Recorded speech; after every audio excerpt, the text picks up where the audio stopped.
샬롬! 여러분, 그녀가 한낮 12시에 장렬하는 태양을 뚫고 그 피곤한 몸을 이끌고 아무도 없는 그 우물가에 물을 길러 온 이유는 사람들을 피하고 싶었기 때문에 그래요. 그렇게 사람들을 피할 수밖에 없었던 이유는 그녀의 삶이 너무너무 공허해서 그 공허함을 채우기 위해 5 남편을 두고 지금 6번째 남자와 살고 있는 그 자신의 처지가 너무 이렇게 창피했던 거예요. 그러니 사람들을 피하고 싶었고 결국은 삶은 점점 더 고단해질 수밖에 없었던 거죠.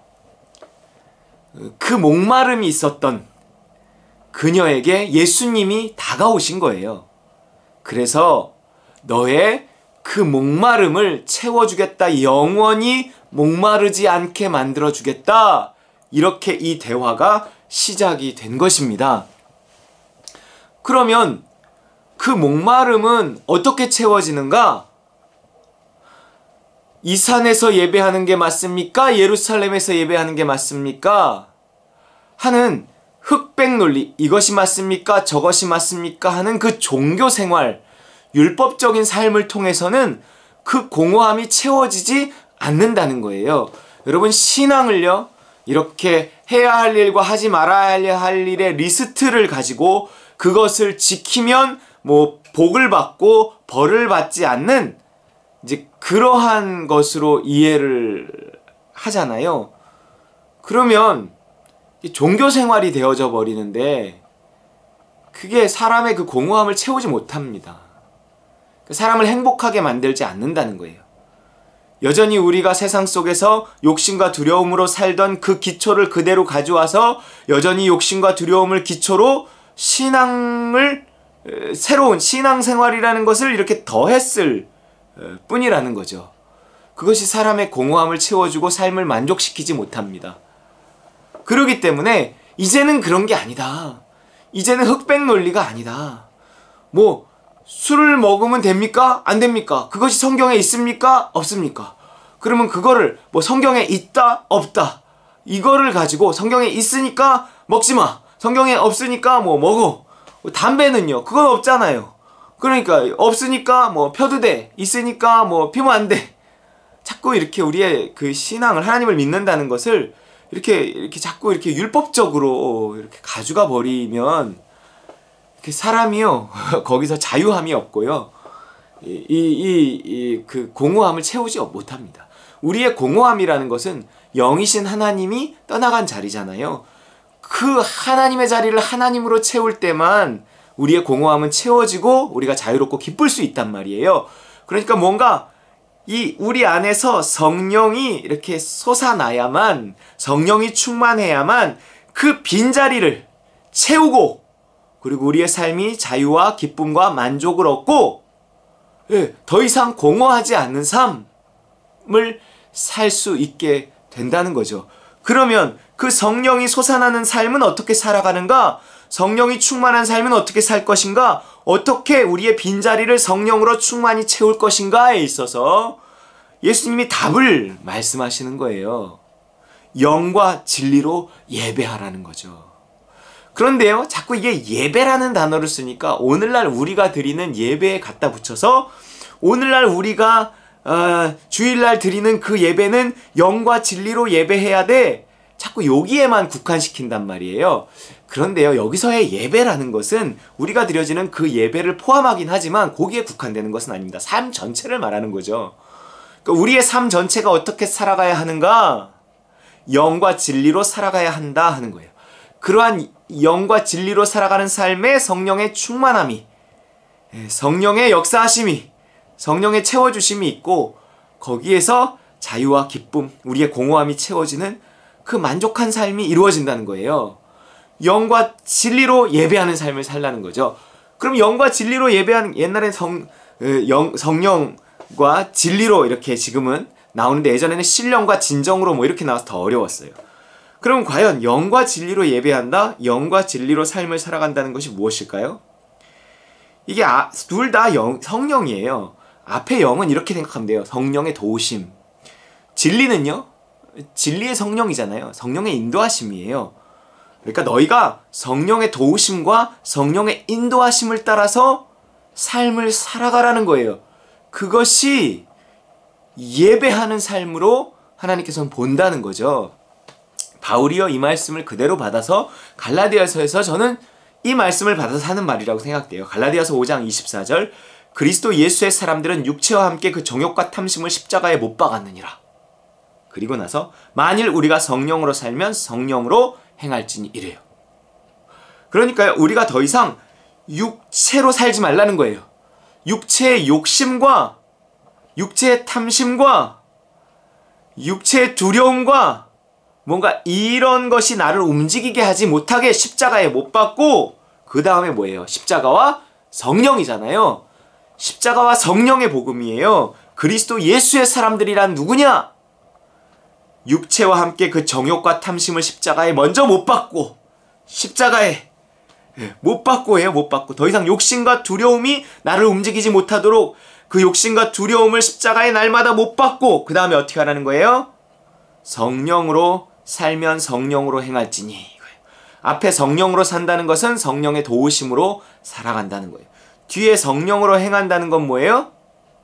성령의 인도하심을 따라 행하라는 거예요. 이제 영어 NIV에는 keep in step with the spirit 뭐 이렇게 나와요. 성령과 이제 그 keep in step, 보조를 맞추라는 거죠. 동행하라는 거예요. 그러니까 성령의 도우심으로 산다면 성령의 인도하심으로 살아라, 뭐 이런 거예요. 그러니까 너희가 십자가에 자아를 못 받고 욕심과 두려움을 못 받고 이제는 성령의 인도하심과 도우심을 따라 사는 삶, 그게 뭐예요? 영과 진리로 예배하는 삶이에요. 자, 그러면 이 영과 진리로 예배하는 삶의 출발은 뭐가 돼야 될까요? 저는 이게 예배가 돼야 된다고 생각을 해요. 오늘 우리가 예배 시간에 시간을 정해서 드리는 그 예배 시간, 그 예배 시간만큼 영과 진리로 해야 되는 예배가 없죠. 그래서 저는 예배의 형식이라는 것이 있잖아요. 예배의 형식은 그 성령의 인도하심, 그 시대에 맞는, 그 교회에 맞는, 그 대상들에 맞는 그 예배의 형식을 갖춰야 된다고 생각해요. 어른 예배나 어린이 예배나 똑같은 형식을 가질 수 없잖아요. 100년 전 예배나 지금 예배나 그 형식이 똑같다면 그것도 이상한 거예요. 그 성경의 예배의 형식을 딱 규정하고 있지 않아요. 그 말씀도 있고 찬송시도 있고 예언도 있고 여러 가지 있어요. 오늘날도 성령의 어떤 그 인도하심을 따라서 예배가 이루어져야 하는데, 성령의 도우심으로 예배가 이루어져야 하는데, 가장 영적인 시간이 그 예배의 시간이 돼야 된다는 거죠. 그래서 우리가 순서를 정하지만 그 순서를 정할 때도 항상 유연하게 언제라도 그 순서는 바꿔질 수 있는 순서여야 돼요. 성령의 인도하심을 따라. 그래서 그렇다고 너무 또 형식이 없으면 그거는 또 방만해지니까 항상 하나님께 묻고 언제라도 바꿀 수 있는 유연한 형식을 가지고, 그리고 그 예배 가운데 또 하나님의 영이 임하시도록 항상 그 도우심을 구하고, 그래서 정말 나를 십자가에 못 박고 회개하며 예배의 자리에 앉아서 인도하심과 도우심을 따라 예배할 때, 그것이 성령의 인도하심과 도우심을 따라 사는 삶의 출발이 된다는 거죠. 그래서 예배는 영적인 삶의 출발이다. 항상 예배 전에 이렇게 그 PPT 띄워놓는 게 예배는 영적인 삶의 새로운 출발이다 하는 거예요. 여러분, 이것이 굉장히 중요합니다. 신령과 진정으로 예배하는 삶의 출발이 예배가 돼야 돼요. 그래서 예배는 어느 것보다 영적인 예배가 돼야 됩니다. 예배에 실패하면 인생에 실패하는 거예요. 그래서 예배에 성공해야 됩니다. 예배에 성공하는 첫 번째 뭘까요? 지각하지 않는 거예요. 여러분, 왜 그렇게 늦게 와요? 지각하지 마세요. 꼭 하나님께 예배하는 그 시간에 그거를 9시에도 출근하는데 그거를 지각한다는 것은 저는 그건 안 되는 거예요. 그거는 율법이냐 복음이냐를 떠나서 그거는 하나님께 영적인 삶의 새로운 출발이 돼야 되는데 그 시간조차도, 물론 성령이 인도하셔서 그랬다, 그건 저는 아무 말 안 해요. 그럴 리가 없거든요. 그거를 지켜주지 않고 이 영적인 예배가 이루어진다. 성령의 출발부터가 성령의 인도하심을 받지 못했잖아요. 출발부터 그 전날부터 하나님 내가 예배에 딱 맞춰서 나갈 수 있게 인도해 주시고 도와주세요. 그리고 아침에 일어나서 또 그렇게 기도하고 지체되지 않도록 하나님 도와주세요. 내가 아이 때문에 지체되지 않도록 도와주세요. 사실 이래야 돼요. 이렇게 해서 예배 시간부터 지키고 우리 10시 45분, 9시, 또 10시 45분 뭐 주일날은 특히 그렇잖아요. 그렇게 해서 예배의 시간부터 지키면서 성령의 인도하심과 도우심으로 그 예배에 성공하려고 형식적인 예배가 되면 안 돼요. 그래서 그 예배에 성공해야 삶을 영적인 삶으로 이어가고 그래서 그 삶이 영과 진리로 예배하는 삶이 돼서 하나님께 발견되고 하나님께 축복받는 삶을 살 수 있다는 거예요. 그래서 예배에 실패하면 인생에 실패하는 겁니다. 예배에 성공해야 인생의 성공이에요. 그 출발이 예배라는 게 무리한 말이 아니에요. 영적인 삶의 새로운 출발이 예배가 될 수 있도록 예배에 집중하고 예배를 위해서 기도하고 예배를 잘 준비하고 그렇게 예배함으로 정말 그렇게 성령으로 살고 성령으로 행함으로 그 십자가와 성령의 삶을 살아감으로 그 출발을 우리 시간을 정해서 드리는 그 예배를 삼음으로 우리의 삶이 더 주님께 발견되는 축복된 삶이 될 수 있기를 주님의 이름으로 축원합니다.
산마다 불이 탄다 온갖 풍이 골마다 흘러간다 맑은 물줄기 황금빛 논과 밭에 풍년이 왔다 드맑은 하늘가에 노래 빠진다 눈이 닿는 우주 공간에 손이 닿는 구석구석에 우리 주님 주신 열매 우리 주님 주신 앨범 감사하자 찬송하자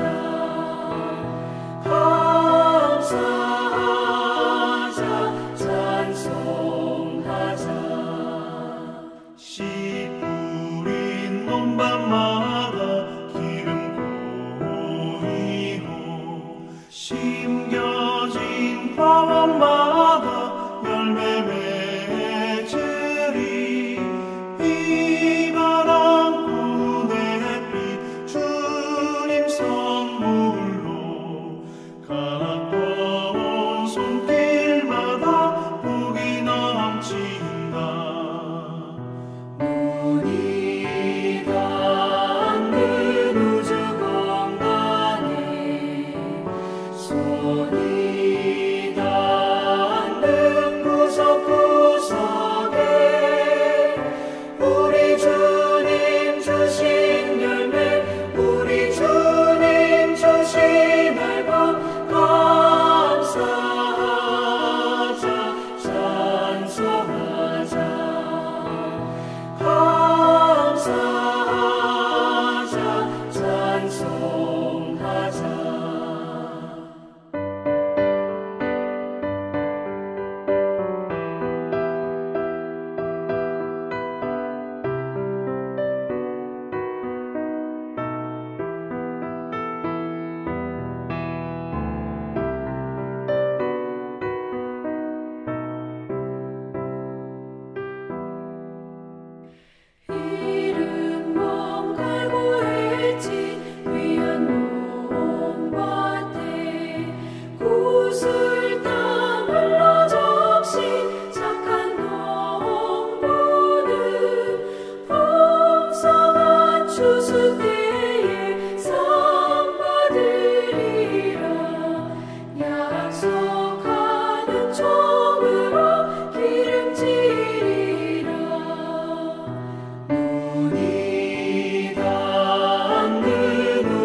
주옵소서.